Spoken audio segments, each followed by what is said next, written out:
Hello, this is Dr. Sirisha. యూజువల్గా ప్రెగ్నెన్సీలో moments అనేవి ఎప్పటి నుంచి స్టార్ట్ అవుతాయి. మనకి ఇది వచ్చేసి డాప్లర్ స్కాన్ అండి, అంటే ఫీటల్ డాప్లర్ అంటాము. ఈ డాప్లర్లో మనకి స్కాన్తో పని లేకుండా బేబీ హార్ట్ బీట్ మనకి 5th మంత్ ఆఫ్ ప్రెగ్నెన్సీ నుంచి మనము బేబీ హార్ట్ బీట్ అనేది చెక్ చేసుకోవచ్చు. బేబీ మూమెంట్స్ వచ్చేసి 5th మంత్ ఎండింగ్ ఆ 6th మంత్ నుంచి స్టార్ట్ అవుతాయి. అది ఫస్ట్గా ప్రెగ్నెన్సీ ఎవరైతారో వాళ్ళకి. సెకండ్ కన్సీవ్ అయినప్పుడు మనకి 5th మంత్ ఆఫ్ ప్రెగ్నెన్సీ నుంచి మూమెంట్స్ అనేవి స్టార్ట్ అవుతాయి.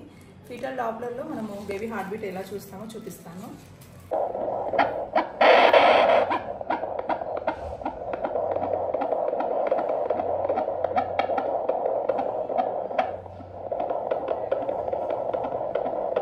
ఈ 114 129లా ఉంది కదా, ఇది వచ్చేసి హార్ట్ బీట్.